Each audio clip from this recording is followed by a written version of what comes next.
Good afternoon, everybody, and welcome to this hybrid meeting of the Communities Committee. I'd like to remind all attendees that this meeting is recorded and webcast live on the Council's YouTube channel. I've agreed the attendance of some members remotely and would remind all remote attendees to mute their microphones when not speaking. Also, that applies to people in the chamber. So we move on to apologies and substitutes. Apologies from Councillors Cheap and Stewart, with Councillors Boyd and Councillor Gall substituting. Councillors Boyd, Fairweather, Gall and Proctor and Durno have joined the meeting remotely, and all other members of the committee are present in the chamber.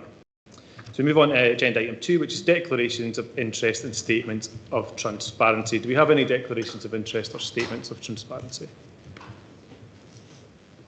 Nope. Okay, we move on then to agenda item 3, which is the minute of the previous meeting. We're looking to submit for approval as a correct record the meeting of this committee on the 21st of November. Is that minute approved? Great. Okay, agenda item 4. This is the draft Angus Forestry and Woodland Strategy 24 to 34. We submit report number 1023 by the Director of Vibrant Communities and Sustainable Growth, and it's going to be Jill Patterson to present the report. Thank you, Chair. The context for this report is very much the twin climate and nature crisis that we're currently facing. It is more important than ever that our landscapes are resilient and can adapt to ongoing challenges. Increased forestry and woodland are needed to sequester carbon to reduce climate change, natural flood management, increase biodiversity and the resilience of woodlands to climate change. To do this, there is an urgent need for significant land use change across Angus, with a substantial increase in forestry and woodland. The Scottish Government has a target of 18 hectares of new woodland each year from 2024 to 25. The new 2019 Planning Act introduced a statutory requirement for planning authorities to prepare a forestry and woodland strategy, and this is required as part of any local development plan evidence report. The requirements are set out in legislation. The strategy must identify woodlands of high nature conservation value in the planning authority's area, set out the planning authority's policies and proposals in their area as to the development of forestry and woodlands, the protection and enhancement of woodlands, the resilience to climate change of woodlands, and the expansion of woodlands of a range of types to provide multiple benefits to the physical, cultural, economic, social and environmental characteristics of the area, and any other matter that the planning authority consider appropriate. This new draft forestry and woodland strategy has been prepared in-house with guidance from a steering group comprising council officers and representatives from Scottish Forestry and Nature Scot. Angus has been assessed across the board using geographic information system data sets and mapping of those areas according to sensitivities which may affect the suitability for forestry and woodland expansion. Areas are categorised as either preferred, potential or sensitive and are set out in the strategy and accompanying maps. The approval today is sought for consultation on the draft Angus Forestry and Woodland Strategy. This consultation will be set up on the Engage Angus platform and direct communications sent out to key target groups to advise of the consultation and offer the opportunity for further discussion, and also highlight where paper copies may be obtainable. It also seeks approval of the associated strategic environmental assessment which is required in relation to this paper. Just to point out to members that the map shown on page 53 of the combined papers has been amended and has now been replaced with the map 81. Thank you very much, and invite any comments, and I have my colleague Stuart Roberts, the author of the strategy, here to answer any queries. Thank you. Thank you, Jill. Any questions for Jill? Lynn, Councillor Devine. Thanks, Convener. I really welcome this paper wholeheartedly. I think it's really needed. And when we see the disturbing statistics of only 10% woodland cover in Angus and the awful one of 50 to 70% of our riparian woodland degraded, it's clear that it's needed. I do have a couple of questions. I hope that's okay. I mean, you've covered all the benefits which trees bring: shelter for animals, farm animals, wild animals, water and soil retention, biodiversity, many more, all of which could benefit all of us and also help farmers specifically in this difficult time for them. I was just wondering, you were talking about targeting people. I was wondering if conversations are going to be had with NFUS locally as well as individual farmers so that they can understand the benefits to them. And it is very ambitious and there will be jobs accruing from this. I wonder if you've thought about kind of getting in touch with education and college and things like that to create enthusiasm for rural employment among young people, because I can see a great advantage here. Thank you. I'll probably come on to your second point first, Councillor Devine, and then pass to Stuart to provide a wee bit more detail in relation to that. I think there's absolutely an opportunity in terms of education, and I mentioned that the draft forestry and woodland strategy underpins the local development plan evidence report. The officers are currently in the process of working with education colleagues to look at how we embed engagement on the local development plan and discussions around place, climate change, biodiversity as part of the curriculum. So we're working with the Learning for Sustainability Coordinator to look at how we can integrate that into that process, and absolutely the draft woodland, forestry and woodland strategy as part of that will be a key element in that engagement going forward. So although there's a specific bit of work which has to underpin that, it's part of a longer term series of engagement activity. And I'll pass to Stuart for we comment back on the targeted consultation and anything to add in relation to that. Consultation with land management groups and others with interest in the way the land is managed. We're compiling a list of organisations in whom to give direct information regarding it, and the National Farmers Union Scotland is on that list, as well as other land management organisations. Could I just have a quick follow-up?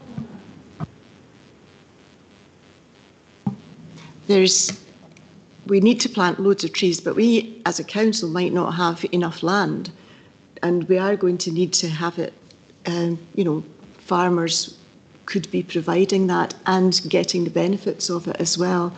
I hope that will be noticed. Agreed. It's the right tree in the right place. The guidance that informs the production of the strategy produced by Scottish Forestry does talk about the right tree in the right place, and the purpose of this strategy is to balance the various considerations involved in where forestry and woodland occur. Councillor Duff. Yeah, thanks, convener, and yeah, thanks for the report. I mean, there's clearly been a huge amount of work gone into compiling the report. There's a lot of very good information. I guess my question is probably along the same lines as Councillor Devine's. We've produced the report because it's a statutory duty we have to produce. What can we do about it? I mean, the sort of stats that I saw with the number of deer was, whatever it was, round about 100 compared with 5 per square kilometre. Now, how are we going to get from A to B without providing a lot of money to landowners to move in that direction? And the same with trees. So it's that, how do we do it? And I guess probably wearing your other hat, how much can we use the planning system to push it in the direction we want to go? Because that would seem to be one of the few levers we've got to try and get from where we are now to where we want to do. I guess I'd interested your comments on that. Thank you, Councillor Duff. Yeah, as set out in the intro and the papers, the key basis for this document is to actually identify those areas which have got suitability. So we've actually done that sifting exercise that allows us to target specific areas. Now, we work quite closely with key partners, so we have, for example, a meeting tomorrow as part of our Angus Glens groups that looks at this in a lot more detail. By having this strategy in place very much provides us with the baseline evidence to target funding. There is quite a lot of funding coming forward as part of the climate and nature crisis response, and this information helps really build up the business case to see actually we're targeting a specific area as part of that. As you pointed out, it requires a lot of close working with landowners and having landowners on board to that, and part of that engagement exercise is distilling the benefits of that to them. Stuart, did you have anything to add to that? Just a couple of points.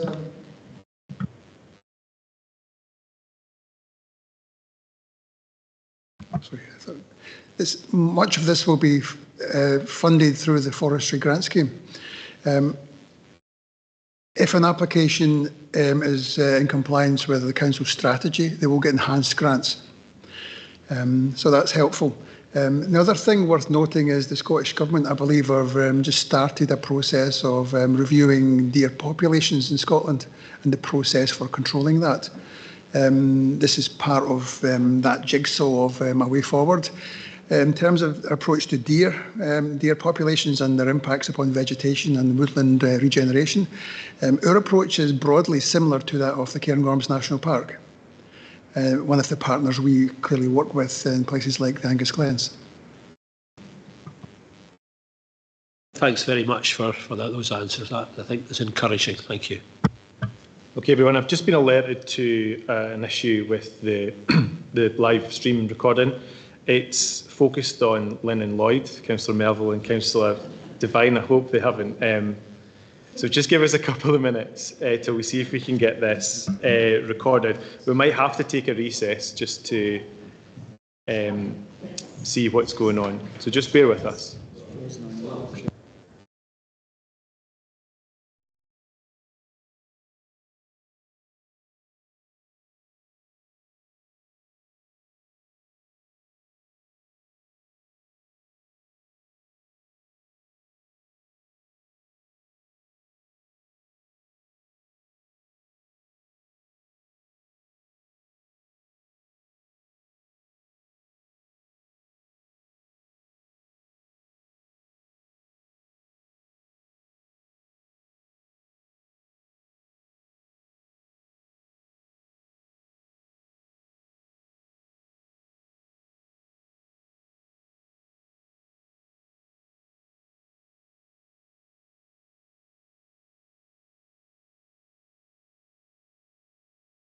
Recess and it's still recording. We've now got, we move on, I think, well, I was going to go on to comments, but Councillor Proctor's intimated that he'd like to speak. Councillor Proctor.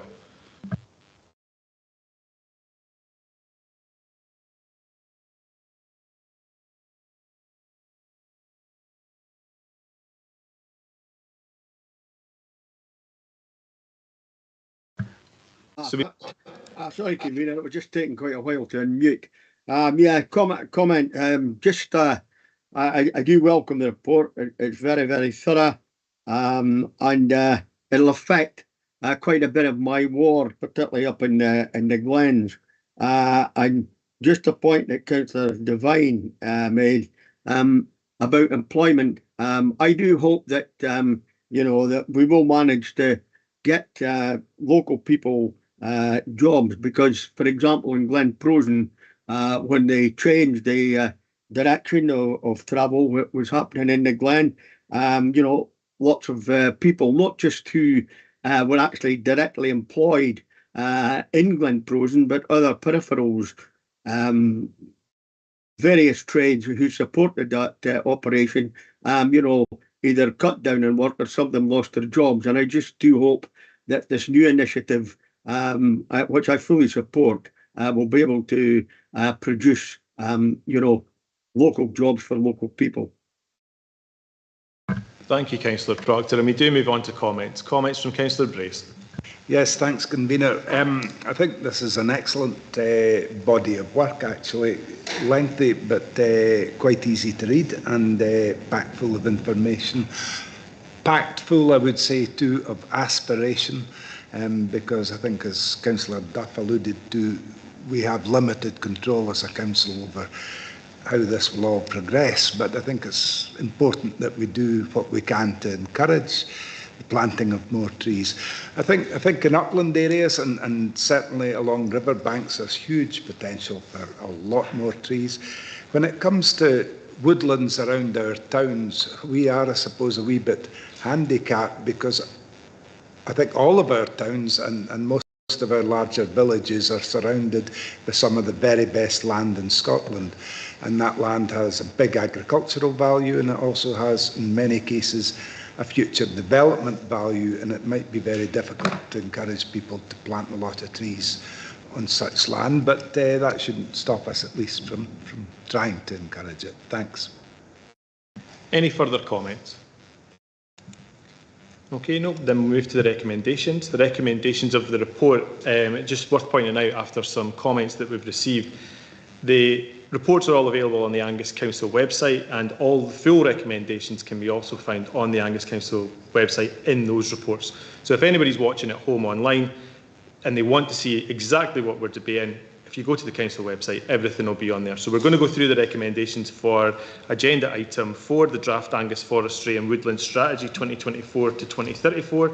The recommendations are to approve the proposed draft, to authorise the public consultation, to authorise the habitat regulations appraisal, and note the following, that following public consultation and analysis, there will be a consideration of responses. It's recommendations 1 to 4. Do we agree these recommendations? Okay, then we move on to agenda item 5, Arbroath Harbour. To present this report is Graham Daly, and I think Bruce Fleming's online to help support them. Graham.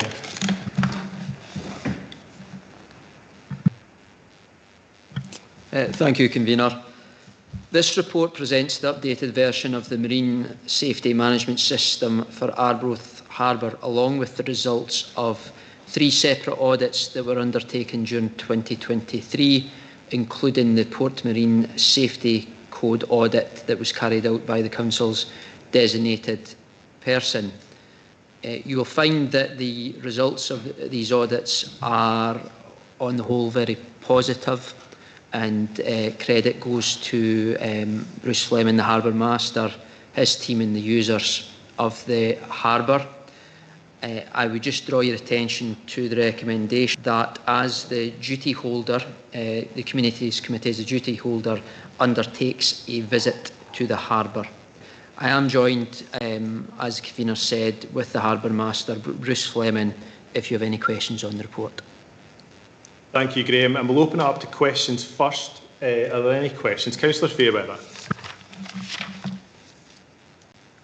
Chair, as Chair of the Harbour Board, mine won't be a question, that will be a comment, so I'll just wait. Thank you.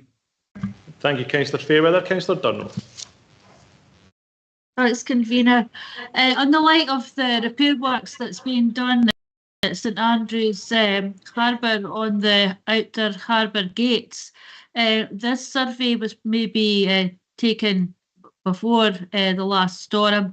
So just wondering if there's any update on our harbour gates, because the financial difficulties, etc., that we're going to face, and St Andrews bill looks like it's going to be rather high. Wondering if ours is going to be in the same context as that. Thank you. If I'm understanding you correctly, Councillor Durno, these are the inner gates, the gates to the inner harbour, and they do have an expected life expectancy, and they are nearing the end of that, the life expectancy you would have for these gates. However, they are operational, they are functioning, but it is the case that they will need replaced at some point. There have been repairs required, and I think there's one issue at the moment that we're trying to overcome regarding the gates, but at the very moment in time we haven't identified them as needing immediate replacement. But you're quite correct to say that they will need replaced, and we will need to have a plan for doing so, and it will be a significant expenditure. Thank you, Graham. I thought that was the case. Thank you, Graham. Any further questions on the harbour item? Okay, we move to Councillor Fairweather with the first comment. Thank you, Convener. Convener, as you are probably aware, I'll be stepping down as the Chair of the Harbour Board, and that's due to my imminent retirement. This will also be my last meeting on communities, and I'd like to thank yourself, Convener, and the officers for all your help in cooperation during the time that we have worked together, and I believe we worked together very successfully. Through yourself, I would like to give thanks to the Harbour Master. Again, another very positive report. Graham Fleming and his team do an exemplary job down at the harbour. It's a working harbour. It brings in a lot of economic benefit to the town and to Angus. And I'm just giving note to the councillors who I'll be leaving that on the budget process, please look very favourably on this major asset. Can I also thank the officers, Graham Daly, Fiona Anderson and Law and Admin for all her help and the work that she put in regarding helping me draft particular speeches and words that I had to put forward to the Harbour Board. I'd also like to thank Walter Scott. Unfortunately, Walter had to retire early, but again, he was a major player in helping me with the Harbour Board. And can I also thank Ros Brown for her contribution. Ros has always been a star for me, always will be, but you were all stars in helping me through my pre-agendas and work on that in the Harbour Board. I'd been on the Harbour Board, I believe, for nearly 16 years. During that time, I must say I've thoroughly enjoyed it. Can I also thank all the councillor members on the board at this present time and in the past, and the Harbour representatives who always gave their all and their opinions. Can I just finally just say I wish the next chair all the very best. Thank you. Thank you, Councillor Fairweather, and I hope everyone that you've thanked appreciates your thanks and gets to hear of that, and we'll make sure everybody can hear what you've said. From a personal point of view, coming in a convener's role, it's very difficult, and I appreciate the way that me and you have been able to work together to actually get things to do without any nonsense in terms of how we want to work things, whilst also maintaining a healthy debate. I think it's been very constructive, and I appreciate the way that you've worked alongside me in your role on the opposition. Thanks very much, Councillor Fairweather. Okay, thanks. Any other further comments on this one? No. Well, we move to the recommendations of this report. The recommendations are to approve the updated marine safety management system, note the results of the Port Marine Safety Code audit, and agree that and this is something that we all do need to do, is agree the Communities Committee go for a visit to the harbour. Our recommendations 1 to 3 agreed. Okay, thanks everybody. We move on then to agenda item 6, Scottish Government capital grant allocations for the renewal of play parks 23-26. This report will be introduced by Graham Daly again. It's on page 270 of your papers, and I'd like to ask Graham to introduce this report. Thank you again, Convener. This report provides information on the capital grant allocation to Angus Council from the Scottish Government for renewal of play parks. The report details how previous year's allocation has been used and also how we propose to use the allocation for the next 3 financial years. As detailed in the report, selection has been done on the basis of need, and it follows condition assessments that have been undertaken by our parks team. Also, as detailed in the report, the actual selection of the play equipment that's to be renewed will be done after a community engagement exercise for each of the play areas. I am joined on the call by the author of the report, Jutta Scharnberger, and also by Kevin Robertson, who leads the parks team, if you do have any questions regarding the content of the report. Thank you, Graham. Now we move on to questions. Does anyone have any questions? Councillor Gall. Yes, thanks, Convener. Graham, it was just on the Medicine Well Montrose. I know it's only £10,000, and I appreciate that park can't be very high above sea level, and obviously with the basin being tidal, there's always a problem. But it does flood quite often. Is there anything that can be done going forward to look at that, or is it just the kind of geography of the land that is obviously a bit of a hindrance down there? I think Kevin Robertson, if I could defer to Kevin, who I know has looked into this matter, and I think there has been some progress regarding the drainage. So Kevin's on the call. If I could invite him to come on this, please, Convener.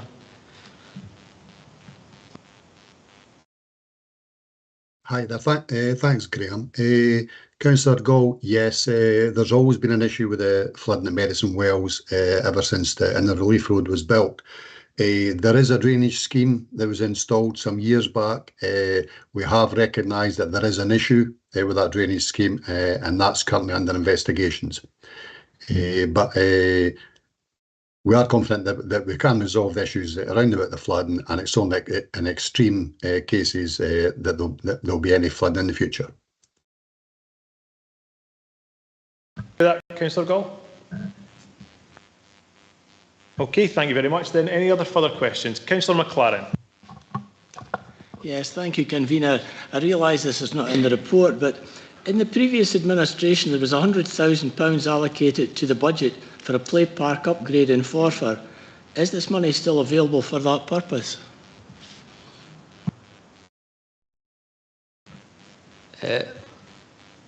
My understanding, Councillor McLaren, was that this was to go towards what we term a destination play area, which is on a larger scale, and as the name suggests, is an attraction that isn't just for those local, but would attract people from out with. The level of investment for that, I would estimate, would be nearer £1 million than £100,000. So obviously there was a significant funding gap that we had. What officers have done since that announcement was to try and identify sources of funding, including external grants in particular, that would allow that project to go ahead. But given such a large shortfall, it simply hasn't been feasible. And obviously with the financial situation and the pressures on our capital plan, it has been difficult, and as a result, we haven't been able to progress any further with the establishment of a destination play area.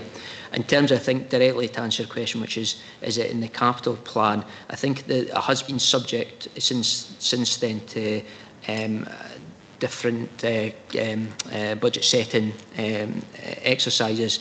I would need to consult with our finance team to confirm that it's still in the capital plan. As far as I'm aware, it will be within the parks projects. But I think rather than say for definite that it's still in the plan, I would liaise with our finance team and come back to you on that, Councillor McLaren. Thank you. Councillor Fotheringham. Thank you, Convener. Like Councillor McLaren, this is not directly in the report, Convener, but it's linked to it. I think if my memory serves me correctly, and it's not very good now because I'm getting old, but in 2013, Mr Daly, there was a meeting at some point, I think, for a selection of play parks to be removed. Now, I know you've said just now that based on need, these ones are getting upgraded. I totally get and accept that. Are we retaining all the existing play parks just now, and in future years there'll be a programme for upgrading them all, or will be other ones coming on, or somewhere down the line will there be play parks having to be removed, as it were? Thank you. You're quite correct, Councillor Fotheringham, that there was previously a report that was brought forward reviewing all our play parks, and there were play areas that I think from memory were marked as no further investment, and it was a case of, rather than closing them and making good the land there, was to continue them but not to invest. So again, when Kevin and Utah and their team were doing the condition assessments, it was taken into account the play areas that had been identified for no further investment. That still stands as the case, and we will continue to review and inspect these play areas, but that what was agreed back in, I think you're correct, it was 2013. I think it's referenced in the report, actually, the year and the report. But there has been no change to that, so it still applies. Councillor Scott. Just to add on to Councillor McLaren's question, there was £100,000 set aside, if my memory serves me correctly, and it might not be for Brechin moving towards looking to make destination play parks, and the same with Forfar. So if you could find out the same information for me for Brechin, please. Thank you. Yeah, just to confirm that, I will follow that up. Okay, any further questions? We move on then to comments. Comments on this report. Councillor Melville. Yes, thank you. Thanks, Convener. I have to say I'm very, very pleased to see that Monteith will be benefiting from nearly £200,000 of this funding, particularly for the Blue Seaway and for the Brook Street play area. I think in particular that investment in the Blue Seaway is going to be important as the new Monteith Community Hub comes online, so I'm very much looking forward to that. I think it's particularly good as well that we'll be engaging directly with schools, with park users and playgroups to shape how that money is spent. I think it's incredibly important that we give young people a stake and a say in how their local area looks and feels, and I think that's a very positive step in the right direction. Thank you, Councillor Melville. Any further comments? Councillor Duff. Yeah, thanks, Convener. Yes, I'm very happy with the report, and I think personally that that these sort of choices are better taken by officers on a need rather than want basis. I think that makes for me a lot of sense. I know that some of the ones that are down for expenditure are a bit tired, and I think that's the right way of doing it. Just to follow up on the comments from Councillor Gall on the flooding at Medicine Well next to Lochside Primary School. I mean, there is a major Scottish Water project, which is now, as I understand it, got the green light from the Scottish Waters Capital Board to deal with flooding, and it's principally infecting areas of Burrowfield and the sort of Taylor Crescent, Rennie Crescent area, but it does show itself also in the Western Road area of Montrose. There's a number of businesses affected, and indeed the school play park and the adjacent play park have been problems, and Scottish Water are aware of that. And I think their expectation is when they sort this problem, that should reduce the pressure on that particular area. Basically, when it rains heavily, the sewers cannot cope and we get overflowing in various points. Now, they're planning to put in a major holding tank in the Burrowfield area. So the expectation, I think, is that might help matters. And certainly every time the school floods or there's flooding in the businesses in Western Road, Scottish Water are informed about that. So they're completely, they know about this, and they're hoping to address it as well. So I take the point that Kevin Robertson's made, but I think Scottish Water are going to spend £10 million or so on this new scheme. So it's a big deal. Thank you, Councillor Duff. Any further comments on this report, or do we move to the recommendation? Okay, we move to the recommendations then. So it's the Scottish Government Capital Grant allocations for renewal play parks, agenda item 6. The recommendations are to agree the list of proposals and to note the need for further investment. Recommendations 1 and 2, are these agreed? Agreed. Okay, thanks everybody. We move on then to agenda item 7, page 280 of the report. It's the B978 Berlumbie to Kellis and others, starting on page, like I say, 280. It's going to be introduced by Graham Daly. Graham. Thank you, Convener. This report brings forward proposals to reduce the speed limits and details the findings of engineering investigations carried out with regards 4 separate locations as presented in the report, and I would refer you to the appendices, which provides the detail on each of these, which again detail the reduction in speed limits that are proposed. I am joined today by Andrea Strachan from the traffic team, if you do have any questions around the detail of this report. Thank you, Graham. Do we have any questions? No questions. Okay, move on to comments. Any comments, Councillor Melville? Yes, thanks, Convener. The reduction in the speed limit to 40 miles per hour next to Murrows Primary is particularly welcome, because I know that there have been concerns raised, particularly with the new path that's now open from Kellis, which does require people to cross the carriageway. So I do hope that this improves safety near the school, and I'm very glad to see it, and I do hope as well that it encourages more people to walk to and from school. Thanks. Thank you, Councillor Melville. Councillor Fotheringham. Thank you, Convener. Just to support what Councillor Melville has said, in my time on this council, all these roads in our ward have been raised as concern by residents and users. I think we've all had it over the years. Councillor Hand certainly did in her first term along with me. So I'm just delighted to see this, and thank you to the officers for bringing this forward. Thank you. Thank you, Councillor Fotheringham. Councillor Proctor. Thank you, Convener. Again, I just welcome the report, particularly as far as Kirriemuir is concerned, and I just hope that the imposition of the 40-mile-per-hour limit on the east of the Brecon Road will maybe slow down the drivers who, despite the lowering of the speed limit just before they enter the town, continue to exceed it. And I do hope that this has got a positive effect on it. And Andrea knows exactly what I'm talking about, because she's been out with me and actually witnessed some of the speeds, even now in a 20-mile-an-hour area, are being broken. So I do hope that this is another tool to the box to alleviate this. I welcome the report, and thank you. Thank you, Councillor Proctor. Any further comments? Councillor Duff. Yeah, thanks, Convener. Yeah, just probably to be only right for me to say, as chair of the DMRC, the reduction of the speed limit to 40 between Belumby and Wellbank came out of the appeal to uphold the erection of the crematoria.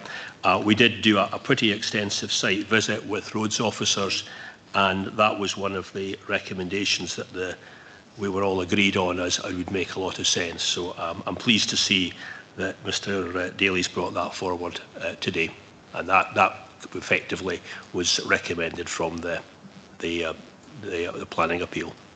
Thank you, Councillor Duff. Any further comments? Okay, then no further comments. We'll move to the recommendations. The recommendations are 1 to 7. Do we agree these recommendations? Okay, we move on then to agenda item 8. This is the review of commercial waste services. It's on page 293 of your reports, and it's going to be introduced by Graham Daly. Thank you, Convener.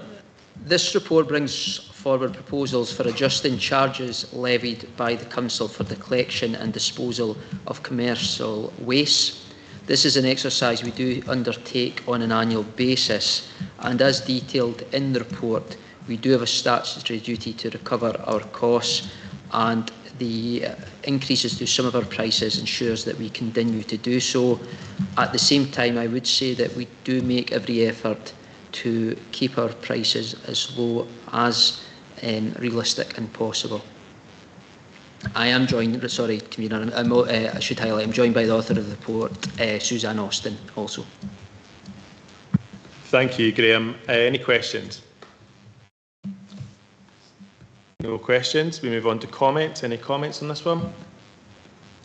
There are no comments. We move on then to the recommendations. The recommendation is that the committee agrees to the application of reviewed charges for 24-25 as detailed in Appendix 1. Is that recommendation agreed? Agreed. Excellent. Okay. If you just stop the live stream, John, please.